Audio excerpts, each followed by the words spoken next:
I had recently created a mold of a gopher frog, a Carolina gopher frog that is central to South Carolina, North Carolina, and it lives in the pine forests. It is endangered. It's under a conservation list, things like that. But you can check out that information on its own. Today we're working with the actual casted plastic that we had got out of the latex mold, so that we can finish this out in a full paint job. We're going to be painting this in a awesome faux bronze paint job, which is pretty cool. So that way, if somebody wanted to purchase something like this, they can get the bronze effect without actually having to pay for bronze effect, if that makes any sense. Again, we're going to be painting this one in a faux bronze paint job, which is pretty cool. And we'll maybe incorporate a little bit of blue patina in there as well. All right, you guys, let's just jump straight into this content. Now, today, again, we are going to be painting a faux bronze on this awesome little frog. Now, we are going to apply a little bit of a patina at the very end, and there's a lot of different ways you can apply bronze, gold, or patina paint to your items just to get different results. Sometimes you may want to have something a little bit darker or lighter. That depends on what kind of base you would like underneath those bronze and gold colors.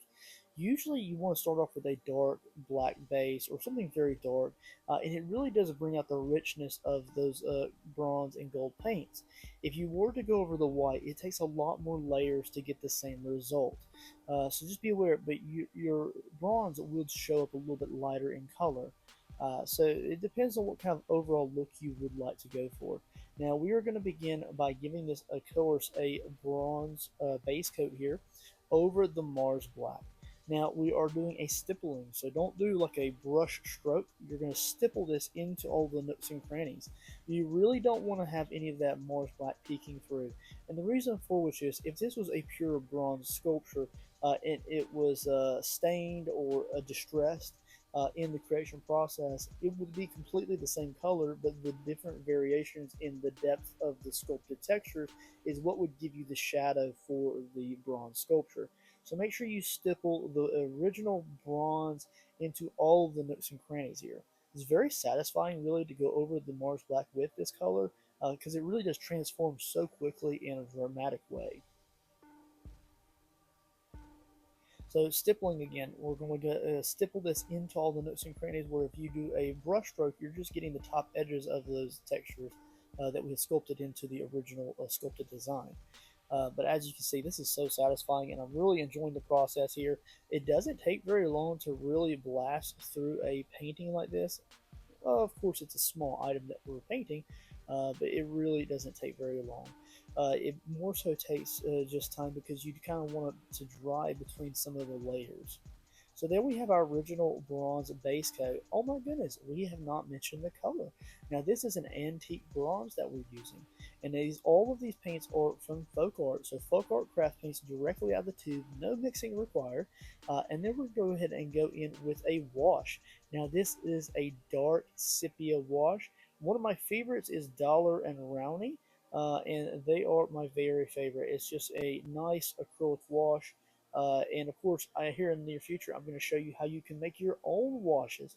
And the reason is for which these acrylic washes and inks are really going up in price. And although I do love them, I'm not really willing to pay 3 or 4 times what I used to pay for the same overall little small container.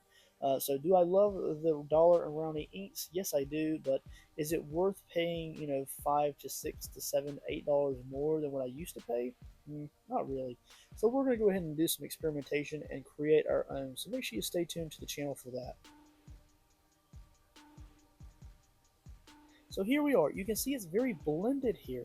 The reason for which is my brush is moving extraordinarily fast. Now, of course, we are in a time lapse. However, I am doing a brush coat of antique gold. Still on the folk art paint, you guys. So, of course, it's still the same overall branding of the craft paint. But here we are going over the very high raised edges with an antique gold. I just felt like adding a little bit more shimmer to that dark, dinged out bronze. Now you can just stop at the bronze and the wash and just leave it there. Very dark, very dingy, very dramatic. You can do that. But in this situation, because I want to demonstrate a lot of the different variations in paint that you can get, very simplistic colors, we're going to go ahead and apply a little bit of a gold dry brush to this. I'm really letting the this nice fluffy brush just glaze over the high textured edges. So we're just doing a nice dry brush here. So I'm just going to get a little bit on my paint here. I'm wiping it over the paper here, just getting a little minuscule amount on the tips of the brushes, and then we're going to go ahead and just dry brush over that. And then we're going to give it a nice little time to dry here. So once it's fully dry, then we can move on to the next color here in the process. But every time we apply a new layer, it's really transforming the overall look. So you could stop at any point when you're happy with the overall desired effect and just enjoy the product that you have painted. Blasting through this here, as you can see, it is brightening up in the camera view quite a bit here. It's a lot more less dingy than it was. And of course, if you do not clear coat this and you were to kind of use it around the house or have it out for a long term, it would accumulate dust and debris or anything like that in the nooks and crannies, and it would age itself in a way, just by wear and tear and usage, and it would make the overall painted effect look even more realistic. I'm doing a little bit of detail brushing here with some of the same sepia here. Just want to dinge out a few of the more recessed areas that I feel like need a little bit more darkness. And those kind of also include like the nostril holes and things like that. So here we are at this point in the process here, and it looks really great. Don't you agree? Now, of course, the recessed darker areas are those areas we did not dry brush over with the higher levels of antique gold. Now, they do make a pure gold too, but I just find that comes out a little bit too thin for my liking. And it's just a barely a little bit more brighter than the antique gold. So we're just going to stay with the antique gold and leave pure gold on my shelf. Now let's get a little bit of patina here. Now a patina is just a simplistic color, and you can use any color and do a patina if you would like to. And I'm not going to go into all of the chemistry that causes the patina look on a lot of different bronze sculptures, but you can look that up on your own. Now the paint that we are going over here is pretty much dried up. That way we don't get any excessive bronze or gold pooling in these layers that we're applying here. So what we do is we take a generous amount of the color that you would like. In this situation, I am using a blue antique patina from Folk Art. It is an actual name, patina, blue. And I'm going to go ahead and brush this on very generously, very thickly. And what I'm going to use is a paper towel to brush off any excess. And what that leaves is quite a bit left on the recessed portions of the actual details in the frog. So if any areas that I feel like need a little bit of extra paint, I'll go over them again. So as you start off, you'll start off with a dry paper towel or a brush or a sponge or something like that. You don't want something super soft to where it gets down into the nooks and crannies and then pulls that paint away. The point is that that paint that is recessed stays where it is. Instead of doing a dry brush, we're doing a recessed brush. So then as we go over it with a paper towel, all that stuff is left behind. It starts off with a pretty much a dry paper towel, and as I remove layers of paint here, I'll start to dampen the flat portion of my paper towel, and I'll glaze over the high spots without applying too much pressure to get down into the nooks and crannies and pull that paint away.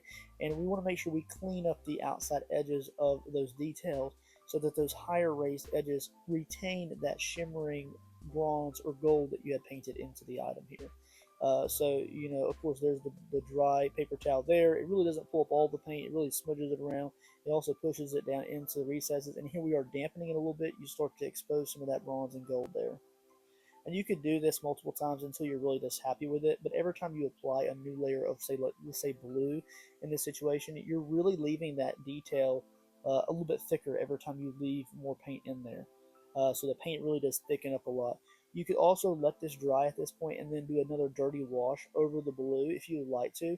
Or in my situation, I've decided to leave this kind of like a newer patina blue type of look to it. So I'm not going to age the patina blue for this project, but you could do that in successional steps if you would like to.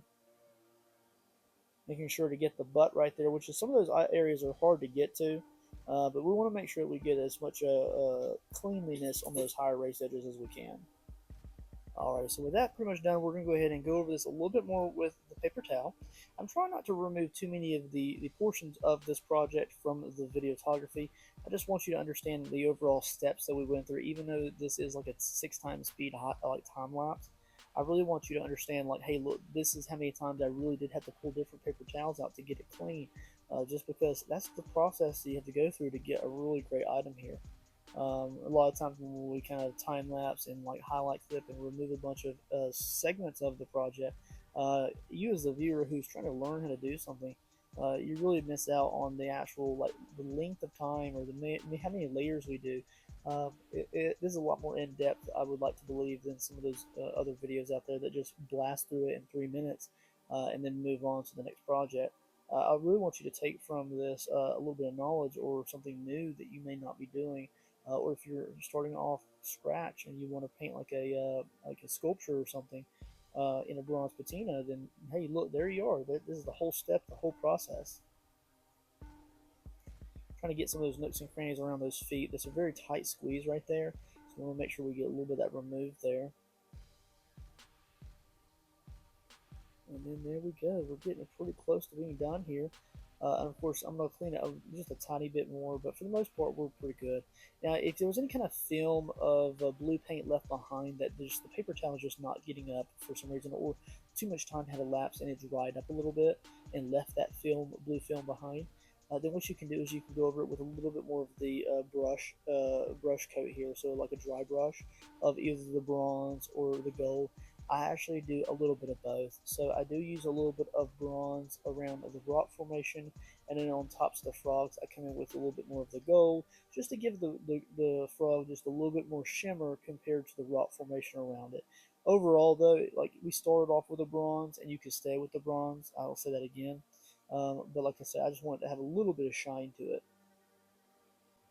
At this point in the process is when you would go ahead and dinge or darken out of the patina with another wash layer.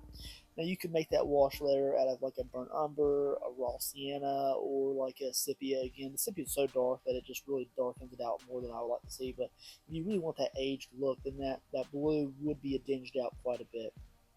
So you kind of want to like just gauge it, just decide how you would like for that to look, and it's something that you can always correct with other layers if you'd like to. But it's also something that you can just go into experimentationally and just decide how you would like for yours to look. Looking pretty good here, you guys. I'm really happy with the overall effect. Now, this isn't the biggest sculpture in the world. This overall is just a Carolina gopher frog, but you can apply this to larger sculptures if you would like to as well.